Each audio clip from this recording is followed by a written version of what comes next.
आने दीजिए महाराष्ट्र का चुनाव। मैं तो अनुरोध करूंगा बीजेपी से कि अर्नब गोस्वामी को महाराष्ट्र में मुख्यमंत्री का कैंडिडेट घोषित किया जाए और उद्धव ठाकरे से टक्कर दिलवाया जाए। उद्धव ठाकरे पानी पानी ना हो जाए, उद्धव ठाकरे जमीन ना पकड़ ले इसके अर्नब गोस्वामी के सामने। तो आप मैं लिख के देता हूं, अगला मुख्यमंत्री यदि प्रोजेक्ट किया जाए अर्नब गोस्वामी को बीजेपी के द्वारा, तो महाराष्ट्र की जनता, देश की जनता अर्नब गोस्वामी के साथ होगी, उद्धव ठाकरे के साथ नहीं होगी। जांच भी ऐसी जांच जिससे कि यह हत्याकांड छुप जाए, ऐसी जांच की जा रही है। लेकिन याद रखिए उद्धव ठाकरे जी, आपकी सरकार जाएगी, बीजेपी की सरकार आएगी और जांच कराई जाएगी और दोषी को सजा दिलाई जाएगी। याद रखिएगा, आपके ढकने से ढकेगा नहीं। याद आता है कौन बनेगा करोड़पति का एक सीन, जिसमें अमिताभ बच्चन जी के साथ वो सोनाक्षी सिन्हा बैठी हुई थी और एक मुस्लिम औरत बुर्का पहन के बैठी हुई थी। इन लोगों के मुंह से एक शब्द नहीं निकला कि बुर्का क्यों पहनी हुई है। वहीं एक हिंदू लड़की आई जो घूंघट की हुई थी, उस पर ये लोग व्यंग्य बाण चला रहे थे। तो ये कमजोर है, नपुंसक है, कायर है।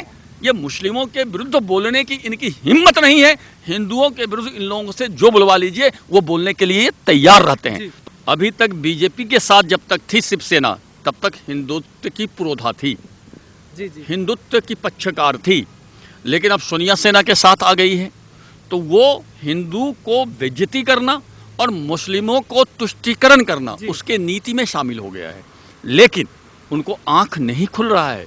अभी अभी बिहार चुनाव हुआ है, राष्ट्रीय जनता दल और कांग्रेस मिलकर के मुस्लिम तुष्टीकरण कर रहे थे, लेकिन मुस्लिमों के पास जब एक कट्टर मुस्लिम आ गया तो इन लोगों को लात मार के भगा दिया। ओवैसी को जो वोट मिला बिहार में, किस लिए मिला? कट्टरता से मिला। तो तथाकथित सेकुलर पार्टियां जो शिवसेना जैसी है या कांग्रेस जैसी है, इनको याद रखना चाहिए कि मुझे मुस्लिम लात मार के भगा देगा। मैं आपको उदाहरण देता हूं, बिहार के एक मुख्यमंत्री हुए थे डॉक्टर जगन्नाथ मिश्रा। उन्होंने बिहार में उर्दू को द्वितीय राजभाषा घोषित किया था, लेकिन जब मौका आया, टाइम आया, जगन्नाथ मिश्रा को बिहार के मुसलमानों ने लात मार दिया। तो मुसलमानों का इतिहास रहा है कि जो ही उनका कट्टर भाई कोई आ जाएगा सामने में, तो ये जितने सेकुलर हैं, जितने ये फर्जी सेकुलर हैं, सबको लात मार के भगा देगा। तो उद्धव ठाकरे को सोचना चाहिए कि मुस्लिमों के वोट के चक्कर में हम हिंदू प्रतीकों की बेइज्जती कर रहे हैं, भगवा झंडा पर अपना फोटो लगा रहे हैं। लेकिन यदि मौका आएगा, टाइम आएगा उद्धव ठाकरे जी, तो यही हिंदू आपको काम देगा। मैं आपको दावा करता हूं, मैं आपको गारंटी देता हूं, कोई मुस्लिम आपके साथ नहीं जाएगा, क्योंकि कोई ना कोई मुस्लिम कट्टर वहां भी आ जाएगा, जैसा कि ओवैसी ने घोषणा कर दिया है। आगे वो यूपी में भी चुनाव लड़ेंगे, बंगाल में भी चुनाव लड़ेंगे, महाराष्ट्र में तो पहले भी चुनाव लड़े हैं, आगे जोर शोर से लड़ेंगे। फिर आपको कोई मुस्लिम पूछने वाला नहीं मिलेगा, हिंदू के वोट से ही आप जीतिएगा। तो समय रहते चेत जाइए, हिंदू की बेइज्जती करना छोड़ दीजिए, क्योंकि हिंदू की बेइज्जती कीजिएगा तो हिंदू ऐसा बदला लेगा। देख लीजिए लालू यादव को, जेल में सड़ रहे हैं। देख लीजिए ममता बनर्जी जी को, आज डरी हुई है कि ओवैसी आ रहा है बंगाल में चुनाव लड़ने, मेरा क्या होगा, आपका क्या होगा? आपका वही होगा जो आपने कर्म किया है। बंगाल में जिस तरह से सरस्वती पूजा पर, दुर्गा पूजा पर आपने प्रतिबंध लगाया है, क्या हिंदू याद नहीं रखेगा? अगले साल बंगाल चुनाव है, आपको ईंट का जवाब पत्थर से दिया जाएगा। इसी प्रकार उद्धव ठाकरे जी जो हिंदू प्रतीकों की बेइज्जती कर रहे हैं, आने दीजिए महाराष्ट्र का चुनाव, इनका नाम लेवा कोई नहीं रह जाएगा और महाराष्ट्र से शिवसेना समूल नष्ट हो जाएगा। कोई समय था जब बाला साहब ठाकरे हिंदू हृदय सम्राट हुआ करते थे, लेकिन उन्हीं के खानदान में अब हिंदू के प्रतीकों की बेइज्जती करने वाला पैदा हो गया है और ये हिंदू आंख खोल कर देख रहा है, समय आने पर जवाब देगा। जी। उद्धव ठाकरे जी, हमारे धर्म में गाय, हिंदू धर्म में गाय और गोबर दोनों को पूजा जाता है। यहाँ तक कि उद्धव ठाकरे जी इतना नीचे गिर चुके हैं, आदित्य ठाकरे के पिताश्री, बेटा अपनी तस्वीर भगवा पर लगाता है और पिताश्री उनके गाय और गोबर की बेइज्जती करने की कोशिश करते हैं। उस चीज को किस तरीके से देखिए, इसे मूर्खतापूर्ण बातें कह सकते हैं हम, क्योंकि गाय सिर्फ हिंदू धर्म का कोई धार्मिक प्रतीक है, सिर्फ इतना ही नहीं है। पुराने जमाने में गाय दूध देता था, गाय के गोबर से उपला पाथा जाता था, गाय के गोबर से खाद बनता था, यहाँ तक कि गाय का पेशाब भी, उसमें ऐसी एंटीबायोटिक पाई जाती है कि विभिन्न बीमारियों में इलाज होता है। इसलिए लोग गाय को माता मानते थे, क्योंकि गाय से लोगों का जीवन यापन प्राचीन काल में चलता था, इसलिए गाय को माता मानते थे। तो इतनी अकल हो, इतनी बुद्धि हो उद्धव ठाकरे जी में, तो कभी वो गाय की बेइज्जती नहीं करेंगे, गाय को पूजा करेंगे। लेकिन मुझे अफसोस है कि इन लोगों के पास अब अकल नाम की चीज़ नहीं रह गई है। हिंदू विरोध में ये इतने अंधे हो गए हैं कि हर हिंदू प्रतीक की बेइज्जती करना चाहते हैं। जैसा कि आपने बताया भगवा झंडा की बेइज्जती करना चाहते हैं, जैसा कि आपने बताया गाय की बेइज्जती करना चाहते हैं।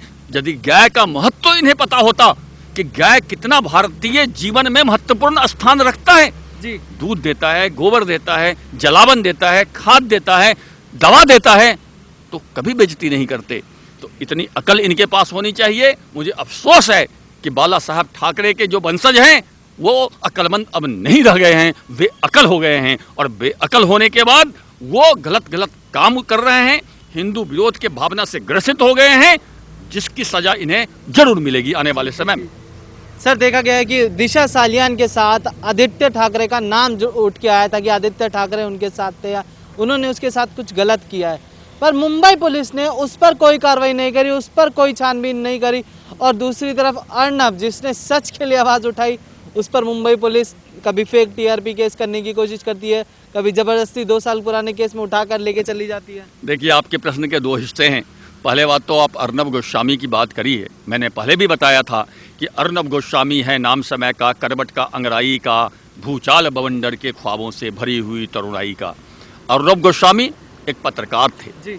लेकिन जेल जाने के बाद वो एक इतिहास पुरुष बन गए हैं, वो भारतीय पुरुष बन गए हैं। आने दीजिए महाराष्ट्र का चुनाव। मैं तो अनुरोध करूंगा बीजेपी से कि अर्नब गोस्वामी को महाराष्ट्र में मुख्यमंत्री का कैंडिडेट घोषित किया जाए और उद्धव ठाकरे से टक्कर दिलवाया जाए। उद्धव ठाकरे पानी ना हो जाए, उद्धव ठाकरे जमीन ना पकड़ ले इसके अर्नब गोस्वामी के सामने। तो आप मैं लिख के देता हूं, अगला मुख्यमंत्री यदि प्रोजेक्ट किया जाए अर्नब गोस्वामी को बीजेपी के द्वारा, तो महाराष्ट्र की जनता, देश की जनता अर्नब गोस्वामी के साथ होगी, उद्धव ठाकरे के साथ नहीं होगी। दूसरी बातें जहां तक आपने करी दिशा सल्यान वाली बात, यह जग जाहिर है कि मुंबई के फिल्म उद्योग में तमाम राजनीतिक और राजनीतिक के बेटे गलत काम करते हैं और सीबीआई जांच चल रही है। अभी आपको थोड़ा धीरे लग रहा है सीबीआई जांच, लेकिन अब वो रफ्तार पकड़ेगी। और ये जितने हैं दोषी, जितने दिशा सल्यान के साथ हुआ हो, जिया खान के साथ हुआ हो, ये सुशांत सिंह राजपूत के साथ हुआ हो, लोग अभी लग रहा है कि कुछ नहीं हो रहा है, अंदर अंदर बहुत कुछ हो रहा है और जल्द ही सारी परतें खुलेगी और जल्द ही ये सारे जेल में जाएंगे। ये जांच धीमी इसलिए है कि किसी को यह ना लगे कि पक्षपात की जा रही है, जल्दबाजी की जा रही है। पूरा सबूत इकट्ठा किया जाएगा, फिर इन लोगों को जेल के अंदर ठूसा जाएगा। आप इंतजार कीजिए, बहुत कम दिन का समय है। जी जी जी जी। सिर्फ सेना के साथ साथ बॉलीवुड भी लगातार अपना रंग दिखाते आया है। सामने आया है कि ड्रग्स तो बॉलीवुड लेता ही लेता और हिंदू धर्म की भी अपमान लगातार करता रहता। अब अक्षय कुमार, जिनको माना जाता था कि राष्ट्रवादी इंसान है, अब पहले वो कभी कुछ बयान देते थे, अब उन्होंने एक मूवी ला रहे हैं जिसमें नाम है जिस मूवी का राम सेतु, और उसके पोस्टर में लिखा हुआ है उस नाम के नीचे कि काल्पनिक या सत्य। तो क्या यही हिम्मत दूसरे धर्म के ऊपर उठाने की कोशिश करेंगे? क्या ऐसा पोस्टर दूसरे धर्म के लिए बनाने की कोशिश करेंगे लोग? पहली बात, दूसरे धर्म के लिए ये कोशिश नहीं करेंगे क्योंकि ये लोग हिजड़ा है। जी। साफ और सीधी बात। चाहे आप अक्षय कुमार की बात करें, चाहे अमिताभ बच्चन की बात करें। मुझे याद आता है कौन बनेगा करोड़पति का एक सीन, जिसमें अमिताभ बच्चन जी के साथ वो सोनाक्षी सिन्हा बैठी हुई थी और एक मुस्लिम औरत बुर्का पहन के बैठी हुई थी। इन लोगों के मुंह से एक शब्द नहीं निकला कि बुर्का क्यों पहनी हुई है। वहीं एक हिंदू लड़की आई जो घूंघट की हुई थी, उस पर ये लोग व्यंग्य बाण चला रहे थे। तो ये कमजोर है, नपुंसक है, कायर है। ये मुस्लिमों के विरुद्ध बोलने की इनकी हिम्मत नहीं है।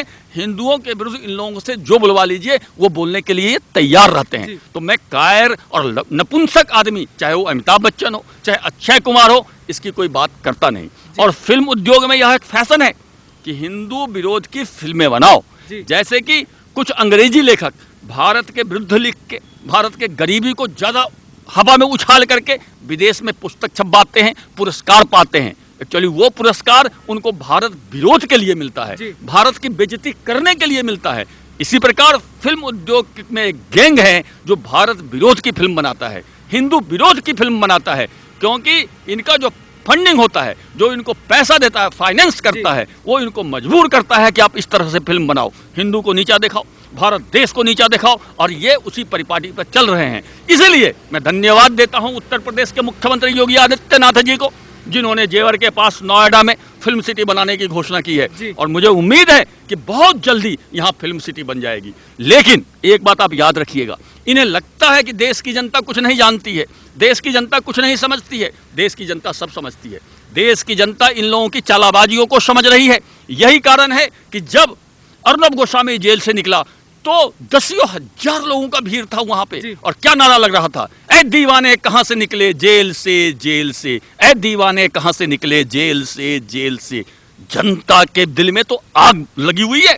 जनता तैयार बैठी है कि कोई नेतृत्व करने वाला आए। जैसे कि महाराष्ट्र में अर्नब गोस्वामी के रूप में एक नेतृत्वकर्ता आया है, जनता उसके पीछे लगी है। इसी तरह देश के विभिन्न भागों में यही काम होगा, और फिल्म उद्योग में भी ऐसा शख्स ऊपर होगा जो इस तरह की फिल्मों को बायकॉट का अपील करेगा और हिंदू हित की, देश हित की फिल्म बनाएगा, और वो फिल्म हमेशा सुपर हिट साबित होगा। आने वाले समय में देखिएगा आप, यही होने जा रहा है। जी जी जी। राम कदम जो पालघर के संतों के लिए एक यात्रा निकालते हैं मुंबई से पालघर तक के लिए, उनको भी डिटेन कर लिया गया था।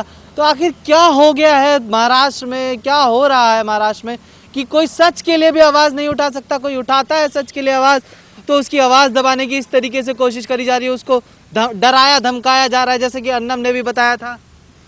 देखिए, अब जो महाराष्ट्र सरकार क्रियाकलाप है, चूँकि कांग्रेस से सहयोग से यह सरकार चल रही है, तो महाराष्ट्र सरकार के सारे क्रियाकलाप हमें आपातकाल की याद दिला रहे हैं।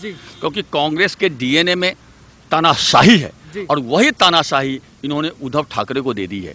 इस तरह से लोगों को तंग करना, और हिंदू हित की तो बात आप कर ही नहीं सकते। चाहे पालघर में साधु की हत्या हुई हो, कोई जांच नहीं, और जांच भी ऐसी जांच जिससे कि यह हत्याकांड छुप जाए, ऐसी जांच की जा रही है। लेकिन याद रखिए उद्धव ठाकरे जी, आपकी सरकार जाएगी, बीजेपी की सरकार आएगी और जांच कराई जाएगी और दोषी को सजा दिलाई जाएगी। याद रखिएगा, आपके ढकने से ढकेगा नहीं। लेकिन ये अपने कर्मों से कोई ऐसा छोड़ नहीं रहे हैं कि हिंदू की कहाँ बेइज्जती हो जाए, कहाँ हिंदू हित को कुचला जाए, इसका यह पूर्ण प्रयास कर रहे हैं। और इसीलिए हिंदू जनता महाराष्ट्र सरकार के विरुद्ध उद्वेलित है, आक्रोशित है। लेकिन आक्रोश व्यक्त करने का समय नहीं आया है। जब समय आया था, मैंने जैसा कि बताया, अर्नब गोस्वामी जब जेल से निकले तो लाखों लोग नारा लगा रहे थे, दीवाने कहां से आए जेल से, जेल से। तो ऐसा समय आने दीजिए, उद्धव ठाकरे को भी सबक सिखाया जाएगा, सोनिया सेना को भी सबक सिखाया जाएगा, और शरद पवार का तो एक पांव कब्र में है, उनकी तो बहुत ज़्यादा जिंदगी है नहीं, इसलिए उनके बारे में मैं कुछ बोलूँगा नहीं। जी, धन्यवाद सर।